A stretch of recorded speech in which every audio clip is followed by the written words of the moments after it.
태국 치앙라이에서 한 유소년부 축구부 어린이들이 동굴에 갇혔다는 뉴스를 듣고 있습니다. 코치 어린이 12명이 실종된 지 열흘이 다 되어가는데도 생사를 확인하지 못하다가 동굴 깊숙이 한 4km 지점에서 이제 생존한 것을 확인했다는 반가운 뉴스입니다. 훈련을 마치고 동굴 관광을 위해서 들어갔다죠. 비가 갑자기 쏟아져서 동굴을 물이 채워버렸습니다. 그 모든 상황 속에서 얼마나 두려움이 컸을까 하는 생각을 해봅니다. 저도 스쿠버 다이빙이라는 것을 해본 적이 있는데요, 한 5m, 6m 정도 바닷속에 들어가는 거예요. 산소통 다 메고 완벽한 장비를 갖췄는데도 또 이제 기초 훈련을 좀 하고 들어가거든요. 그런데도 두렵더라고요. 이게 이제 마스크 안으로 물이 들어왔을 때 어떻게 뺀다 하는 그런 훈련도 다 봤습니다만 물이 들어오니까 겁이 덜컥 나요. 그리고 기가 얼마나 아픈지요. 어린 것들이 이제 그 수중 잠수를 이제 배워서 나오게 하겠다 하는 지금 계획이 있습니다. 또 물을 막 빼기도 하고 여러 방법이 있겠지만 이제 초보자들이 아무리 장비를 갖춰도 사실 어렵거든요. 옆에서 이제 구조대원들이 같이 가지만 어떤 구간은 너무 좁아가지고 이 어린이 혼자 잠수를 해서 나와야 된대요. 물론 장비를 다 갖추고 나오겠지만 굉장히 두려울 것 같아요. 이제 이게 길어지면 한 4개월도 걸린다 하는 이제 뉴스를 우리가 듣고 있습니다. 참 앞으로 어떠한 또 어려움이 더 있을지 모르겠습니다. 어떻든 이제 구조대원들을 이 어린이들이 만난 것만 해도 굉장히 위로가 되겠죠. 힘이 되겠습니다. 하지만 이제 나오는 것도 사실 만만치가 않습니다. 굉장히 두려움이 있을 것 같은데 우리가 많이 기도하고 또 정말 무사히 나올 수 있도록 좀 우리가 많이 기도로 후원을 했으면 좋겠습니다. 예수님께서 갈릴리 해변에 한 마을에 갔습니다. 여기 성경에 바닷가에 앉으셨다 하는 것은 이제 갈릴리 바다를 말합니다. 거기에서 이제 말씀을 증거하기 위해서 그 마을에 들어가셨는데 야이로라는 한 사람이 급히 달려왔습니다. 이 사람은 회당장이에요. 회당이라는 게 뭔가 하면 예배하는 장소는 아닙니다. 유대 사람들이 모이는 곳에 그곳에 이 회당이라는 건물을 짓고 그곳에서 하나님의 말씀을 나누고 삶을 나누는 곳이에요. 어떤 교육기관이라고도 볼 수가 있겠죠. 그리고 타국에 있을 때도 유대인들이 모이면 제일 먼저 했던 것이 이 회당을 만드는 거예요. 그래서 이 회당 중심으로 삶이 영이 되는 것이죠. 바로 이 회당장은 그 회당을 관리하는 사람이고 운영하는 책임을 맡은 사람이에요. 그래서 아무나 그 자리에 있게 되는 것은 아니고요, 말씀을 사랑하고 또 덕망이 있고 인격이 또 인품이 있는 그런 사람을 세웠다고 합니다. 그런데 자기의 사랑하는 딸 12살 되는 어린 딸이 죽게 되었어요. 얼마나 많은 그 의원들을 찾아다녔겠어요. 또 좋다는 약들 써봤겠어요. 그러나 통하지 않는 거예요. 얘가 생명이 꺼져갑니다. 얼마나 안타깝겠어요. 그래서 예수님이 오셨다는 소식을 듣고 지금 달려온 거예요. 그리고 예수님 앞에 그냥 엎드렸습니다. 살려주십시오. 내 딸 살려주십시오. 매달리고 있는 모습 우리가 성경에서 볼 수 있습니다. 사실 안타깝고 간절하면 이렇게 우리가 무릎 꿇고 또 겸손해지고 엎드릴 수 있습니다. 그러나 이 당시에 유대의 율법주의자들 내 문화 속에 보면 이게 사실 쉽지는 않습니다. 명예와 체면, 이것을 굉장히 중요하게 생각했던 사람들이에요. 그래서 어떨 때는 이 명예와 체면을 지키기 위해서 자기의 생명까지 그냥 내주는 그런 경우도 있었습니다. 그리고 어떤 목적을 달성하기 위해서 몰렉이라는 신에게 자기 자녀를 바치는 일도 있었어요.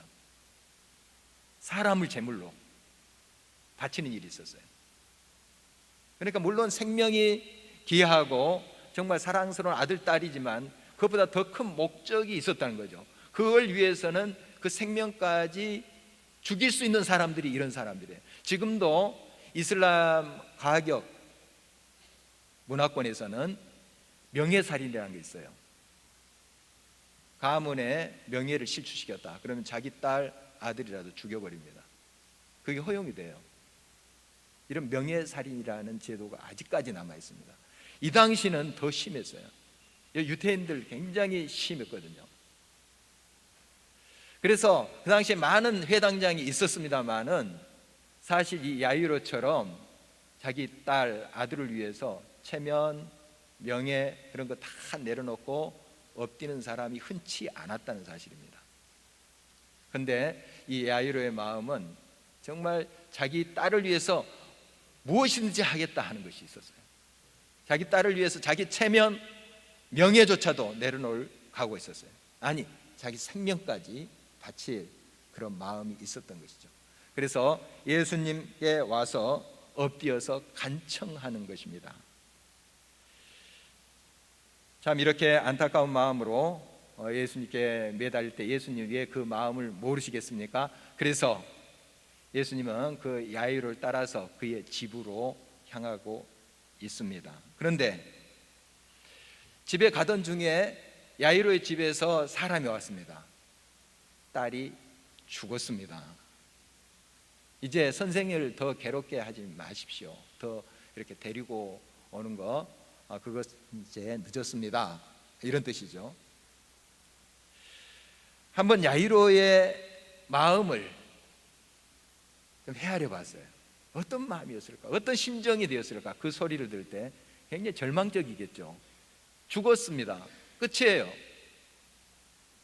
지금 꺼져가는 그 생명이 있을 때 예수님께 왔죠.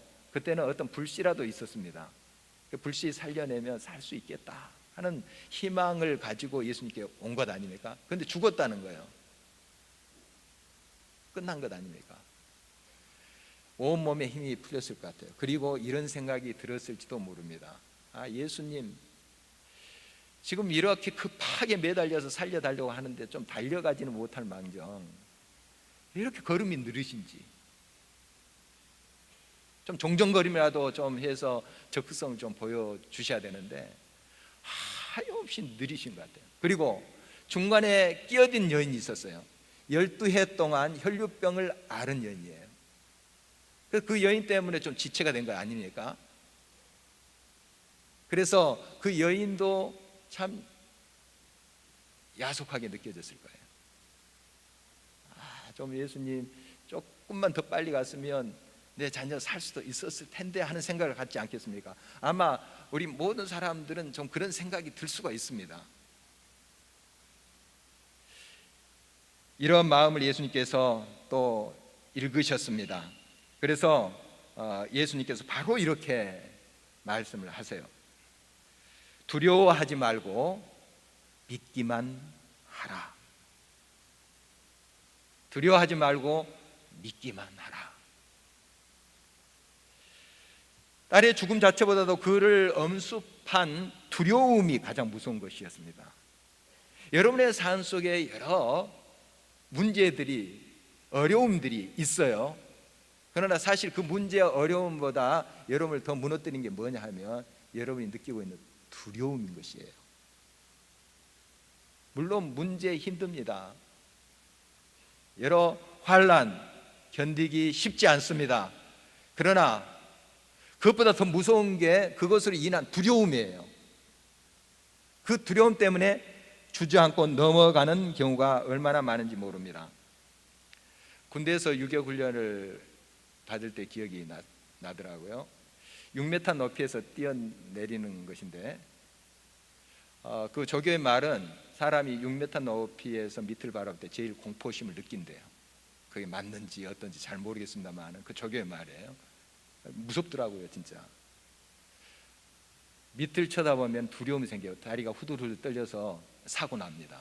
그런데 밑을 바라보지 말고 정면을 바라보라는 거예요. 몇 도 위를 바라보라는 거예요. 그리고 이제 취하는 자세를 보여주고 그대로 발끝부터 착지를 하라는 거예요. 말 그대로 따라서 했더니 되더라고요. 네펠이라는 훈련이 있습니다. 전력을 이렇게 줄을 타고 내려오는 거예요. 점프해서 이렇게 내려오는 건데 이것도 깎아지지 않고 그 전력 무서워요. 정말 두려운데 그 밑을 보면 안 됩니다. 한 단계 한 단계를 바라보면서 내려오는 거예요. 여러분, 미리 두려움을 느끼면 큰 사고가 일어나든지 주저앉게 됩니다. 절망하게 되고 큰 어려움에 봉착하게 됩니다. 두려움이 그렇게 무서운 것입니다. 여러분의 시선을 어떤 상황 가운데서도 주님께 두셔야 됩니다. 이것이 믿음이에요. 그러니까 두려워하지 말라, 믿기만 하라, 이런 말씀을 예수님께서 야이로에게 하고 있는데 사실 이 두 말씀은 같은 거예요. 두려워하지 말라, 믿으라, 같은 말입니다. 믿으면 진짜 주님 앞에 우리의 눈길을 들고 주님이 함께 하시고 또 역사하시고 하는 것을 믿으면 두려움이 사라지게 되어 있습니다. 우리의 시선을 주님 앞에 두면 모든 문제보다 크신 그 주님이 모든 것을 해결하실 것을 믿게 되는 것이죠. 그 믿음이 있을 때 두려움은 물러가게 되어 있습니다. 그래서 믿음은 시선처리예요. 믿음은 시선처리입니다. 어디다 내가 시선을 두느냐 하는 것이에요. 물론 문제 만만치 않습니다. 깊은 동굴 속에 물이 가득 차 있어요. 두려움이 엄습합니다. 칠흑 같은 어둠이에요. 절망할 수, 주저앉을 수 있어요. 그러나 시선을 주님께 두는 거예요. 소망을 향하여 두는 거예요. 살 수 있다는 희망에 두는 거예요. 여러분, 믿음은 시선처리입니다. 시선을 어디다 두냐에 따라서 결과가 달라집니다. 같은 상황이라도 그 결과가 완전히 달라져 버려요. 시선이라는 찬양이 있습니다. 그 가사 중에 이런 게 있어요. 모든 시선을 주님께 드리고 살아계신 하나님을 느낄 때 내 삶은 주의 역사가 되고 하나님이 일하기 시작하네. 여러분, 하나님께 시선을 고정하십시오. 여러분의 현실을 무시하라는 것이 아닙니다. 고통스럽고 어려울 거예요. 그러나 그 가운데 계시는 하나님 앞에 눈을 들어 시선을 고정시키십시오. 그때 여러분의 그 현장은 하나님이 역사하는 기적의 현장이 될 것입니다. 하나님이 하세요. 하나님이 이루세요. 하나님이 이끌어 주실 것입니다. 두려워하지 말라는 말을 어떤 분이 성경에서 쭉 찾아봤답니다. 365회가 나온다고 합니다. 우연의 일치겠지만 좀 이런 메시지를 우리가 받을 수 있어요. 이 두려움이라는 게 우리 가까이 있어요. 날마다 있어요, 사실. 그래서 날마다 우리 주님이 말씀해 거듭 말씀하세요. 두려워하지 말라. 나를 믿으라. 시선을 제발 내게 두라 하는 거예요. 여러분의 삶 속에 여러 어려움과 고통의 현장 속에 그 상황에 눈길을 고정하고 침잠하는 것이 아니고 눈을 들어서 주를 바라보십시오. 시선을 주님께 처리하십시오. 주님을 바라볼 때 주님이 여러분의 삶이 그의 역사가 되게 하실 줄 믿습니다. 사도행전 27장에 보면 바울이 이제 로마로 향하는 장면이 나옵니다.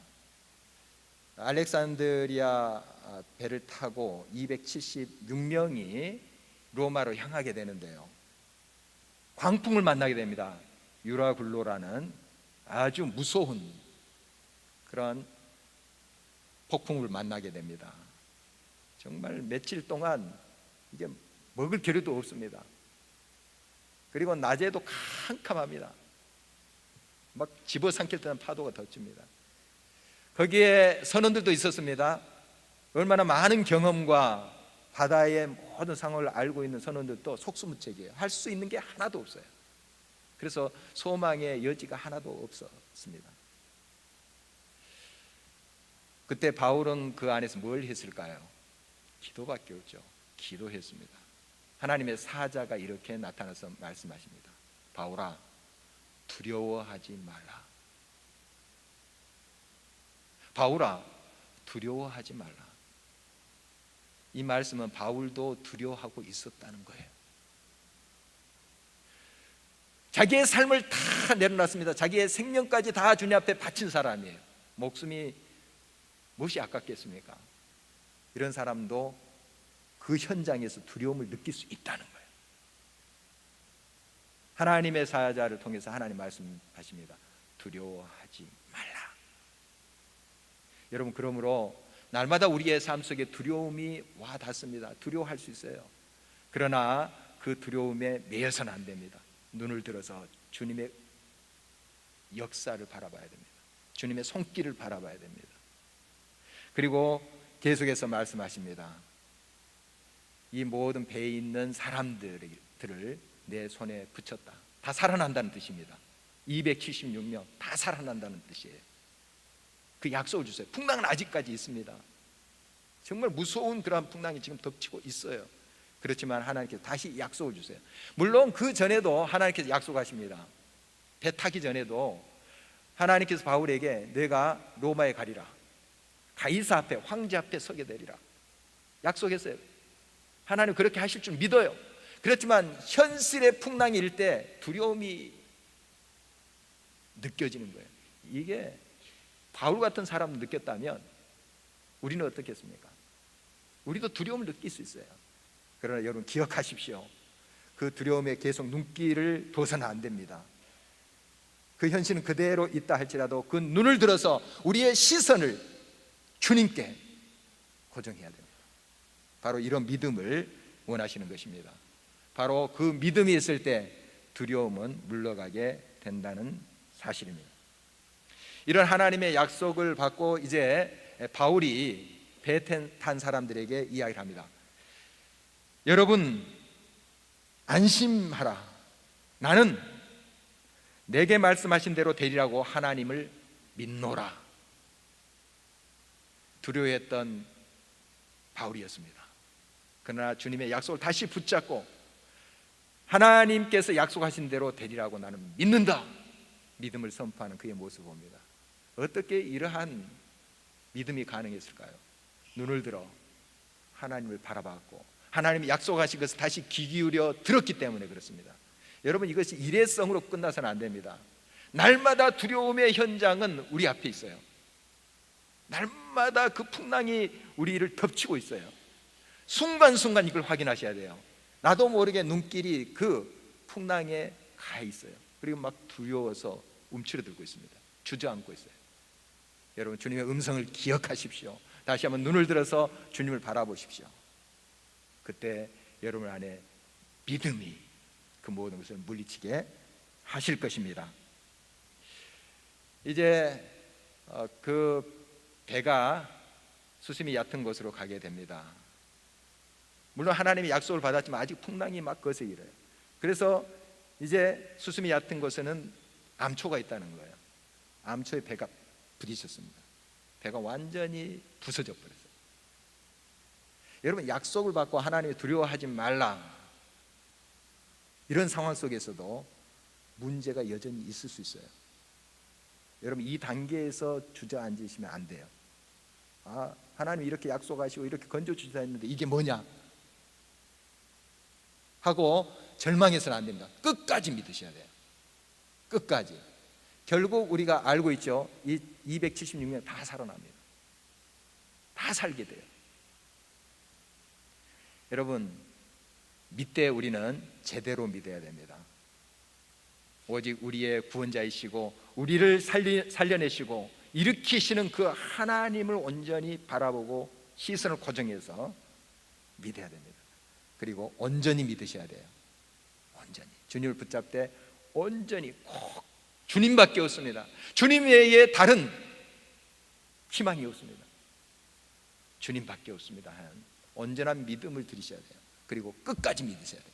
바르게 온전히 끝까지 믿으셔야 돼요. 약속을 받았음에도 불구하고 아직까지 풍랑이 있고 배가 파손됩니까? 그래도 끝까지 믿으셔야 돼요. 여러분, 이것이 진정한 주님을 향해서 바라보는 시선이에요. 이 시선이 있을 때 여러분 속에 믿음이 역사하십니다. 그 믿음이 여러분을 승리케 하실 것입니다. 이제 예수님께서 야이로의 집에 들어가셨습니다. 말 그대로 초상집 분위기예요. 울고 불고 난리예요. 이제 다 끝난 거죠. 이 소녀가 이제 죽은 거잖아요. 그래서 사람들이 그렇게 통곡하는 거예요. 예수님께서 이런 말씀하세요. 이 아이가 죽은 것이 아니라 잔다. 그러니까 그 사람들이 비웃었다고 오늘 성경 기록하고 있습니다. 진짜 말이 안 되잖아요. 지금 생물학적으로 사실 죽은 거예요. 잔 게 아니고 죽은 거예요. 예수님께서 지금 잔다 이렇게 표현한 것이 뭔가? 잔다 하는 것은 다시 일어난다는 뜻이지 않습니까? 이게 끝이 아니야 하는 뜻이에요. 생물학적으로 예수님께서 지금 죽지 않았다 하는 뜻은 아니에요. 죽은 거예요. 죽었습니다. 얘가 죽었어요. 그러나 이렇게 표현한 것은 아직까지 끝은 아니야 이런 뜻이에요. 여러분의 삶 속에 우리 주님께서 끝이다 선언하기 전에 여러분이 스스로 먼저 끝이라고 말씀하지 마십시오. 주님이 이게 이제 다 상황이 완료된 거야, 끝이다 이렇게 말하기 전에 여러분이 먼저 그 말 하지 말라는 말씀입니다. 끝까지 주님을 붙잡고 믿음으로 우리는 나아갈 뿐입니다. 그때 주님께서 주님의 손길로 역사하십니다. 주님이 이제 그 소녀를 이렇게 붙잡고 이렇게 외치셨어요. 달리다 굼. 이게 아람어인데요, 구시리아어죠. 달리다 굼. 그 당시에 이제 유대 민족들도 다 이 아람어를 가지고 통용을 했습니다. 물론 이제 헬라어도 공식 언어로 있었지만 이 아람어 가지고 서로 생활 언어로 통용을 했었습니다. 그래서 그 말을 하는 거예요. 달리다 굼. 소녀야 일어나라 할 때 그 소녀가 펄떡 일어났습니다. 죽음에서 생명으로 옮겨진 것이죠. 여러분, 예수 그리스도는 생명이십니다. 우리의 삶 속에 참된 희망이 되십니다.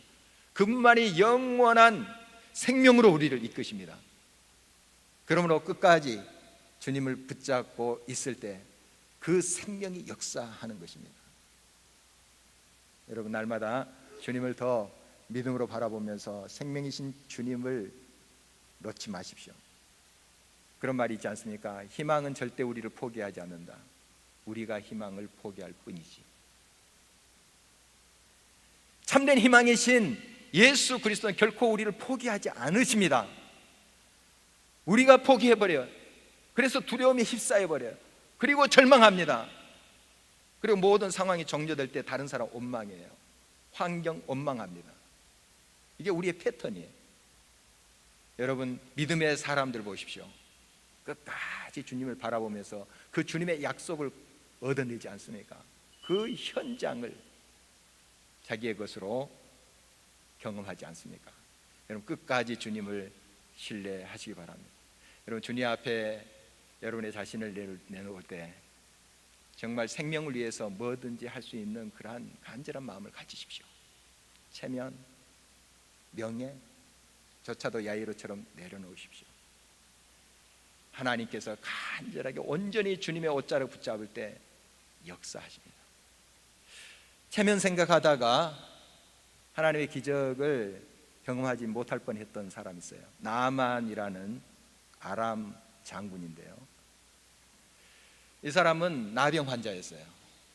나라에서는 아주 추앙받는 영웅이에요. 그 당시에 군대 장관이라면 2인자입니다. 전쟁이 많았던 시절이기 때문에 힘이 굉장히 센 자리예요. 그래서 이 사람이 지나가면 사람들이 넙죽 엎드려서 경배를 했어요. 그런데 집에 와보면 자기의 모습을 보면서 절망했던 그런 사람이에요. 온몸에 나병이 돋아 있었거든요.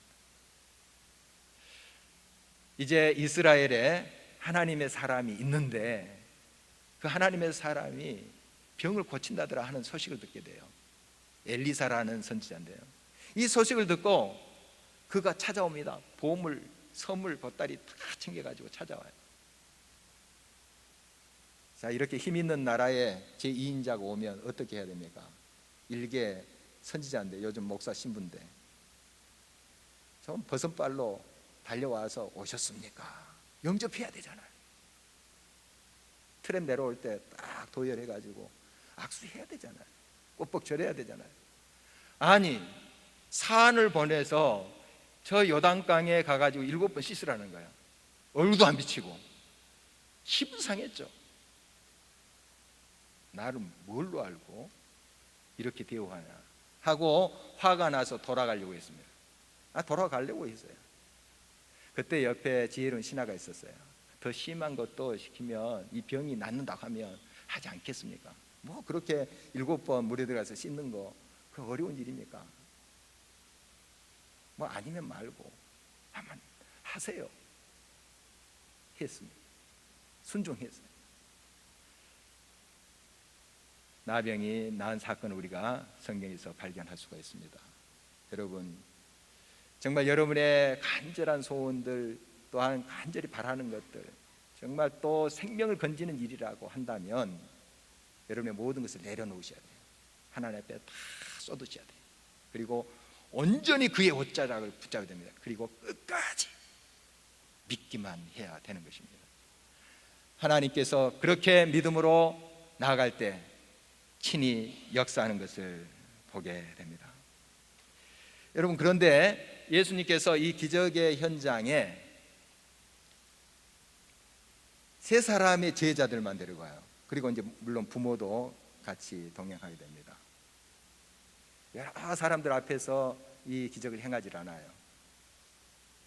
이유가 뭘까요?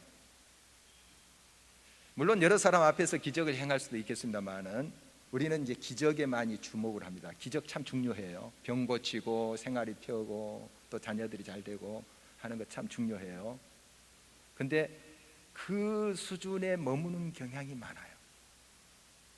기적만 조차 가는 그런 신앙의 수준에 머무는 경향이 많아요. 이스라엘 백성들 출애굽할 때 광야 40년 생활할 때 기적 못 봤습니까? 그 현장에 없었어요? 홍해가 갈라졌어요. 반석에서 물이 터졌어요. 메추라기 만나 내렸어요. 기적 봤어요. 체험했어요. 40년 후에 달라진 게 없어요. 달라진 게 없어요. 이런 하나님의 역사 앞에 하나님을 주목해야 되는데 그 현상만을 주목하고 있는 거예요. 그리고 뭐가 없으면 좀 안 되면 또 절망하는 거예요. 여러분, 하나님께서 이런 기적을 주시고 하나님의 놀라운 역사를 베푸신 이유가 뭐예요? 그 역사의 주체자이신 하나님을 붙잡으라는 거 아니에요. 그분께 시선을 고정하는 법을 배우라는 것 아니에요. 믿음이에요. 믿음을 가지라는 거예요. 그래서 저 깊은 동굴 속에 있더라도, 칠흑 같은 그 어두운 동굴 속에 있더라도 믿음을 가지라는 거예요. 소망을 가지라는 거예요. 그걸 가르치기 위한 것 아니겠습니까? 이거 못 배우면 이 기적이라는 거 말짱 헛것입니다. 사실 헛것이에요.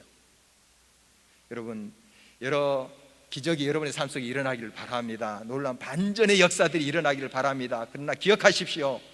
그런 모든 과정 속에, 그런 훈련의 과정 속에 시선을 주님 앞에 고정시키는 법을 터득하십시오. 무화과 나무 잎이 마르고 포도 열매가 없다 할지라도, 우리의 양떼가 없다 할지라도 여호와로 인하여 즐거워할 수 있는 믿음, 그걸 여러분의 것으로 만드셔야 돼요.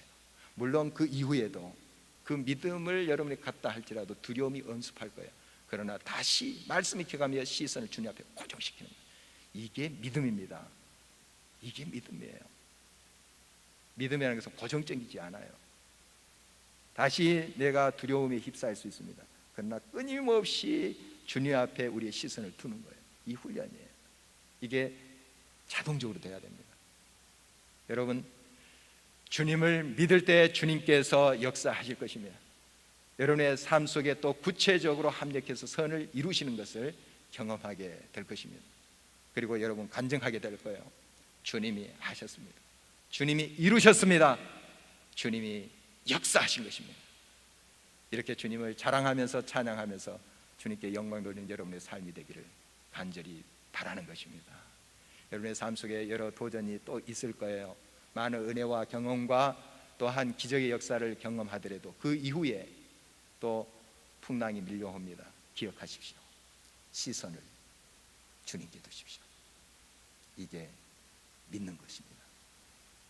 이 믿음으로 승리하는 저와 여러분 되실 주의 이름으로 축원합니다.